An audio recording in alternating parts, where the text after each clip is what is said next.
Hey guys, this is Gene Jensen, and to go along with my toad trips series of videos that I'm doing a little tackle prep. So I'm going to show you a trick that I learned on YouTube about improving the performance of your tungsten weights that you're flipping with.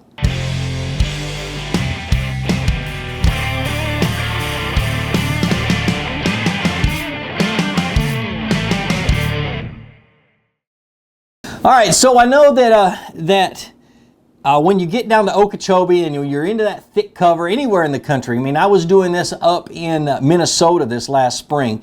You're flipping and punching into matted grass and heavy vegetation. You want to have the heaviest tungsten weight that you can. The problem with me is I buy the cheapest tungsten I can find. As long as it's the right shape, the right size, and the right weight, I'm happy with that. When you start buying inexpensive tungsten, I go on Amazon, I buy it in bulk, I save up my pennies, nickels, dimes, quarters, I drop $20 a month on tungsten. It can get expensive, and that's why I limit myself and I budget myself monthly to $20 a month at the store. And I may, you know, like when I'm getting on a trip, like getting ready for a trip like this, I may spend a little bit more to buy it in bulk and get it for a cheaper price. But when you do that, a lot of times the center of the sinker is so rough that it will basically wear out your braided line, no matter how thick or heavy your braided line is. If you don't do something to that, it will cause your line to break. And you could really lose a monster fish by being dumb and just, you know, not fixing that problem.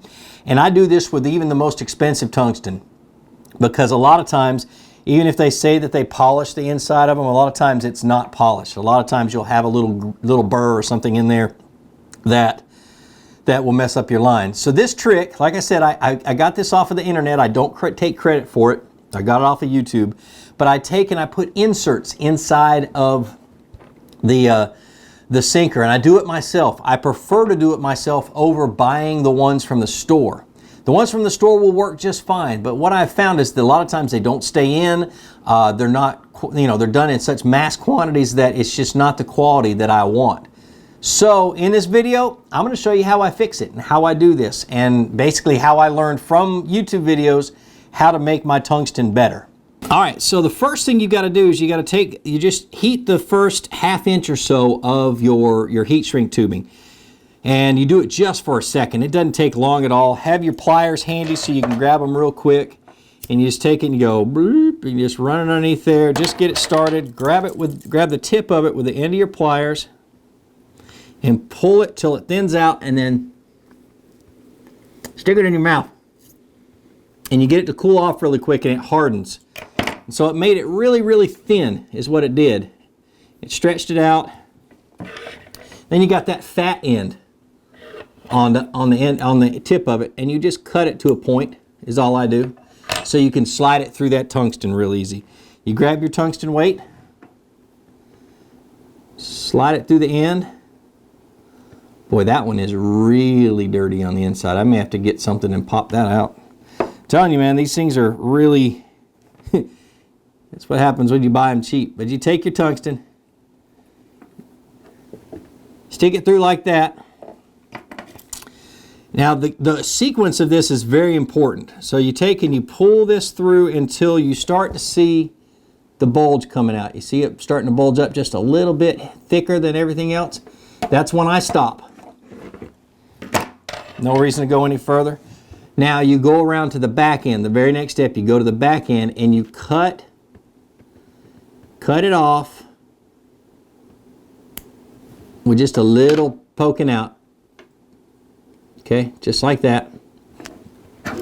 Grab it with the pliers again, and you very carefully pull it through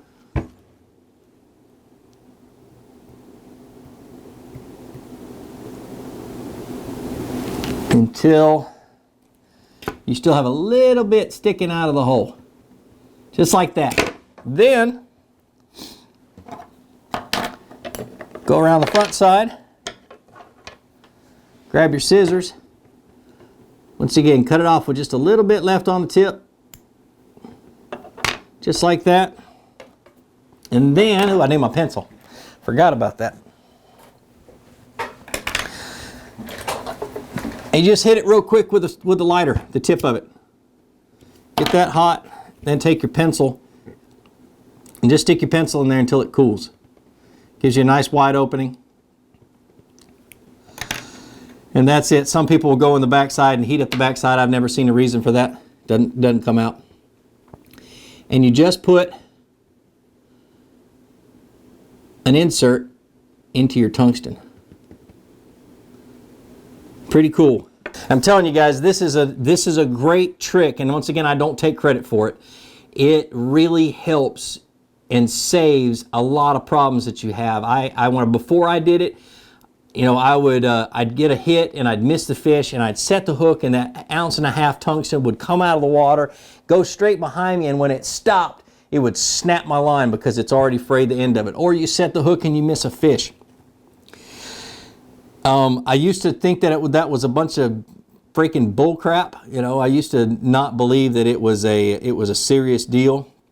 But when I really got into punching, got into flipping, I realized how much of a serious deal it was. So take this tip, try it out, especially if you're doing a lot of flipping and pitching and punching and using a lot of tungsten weights.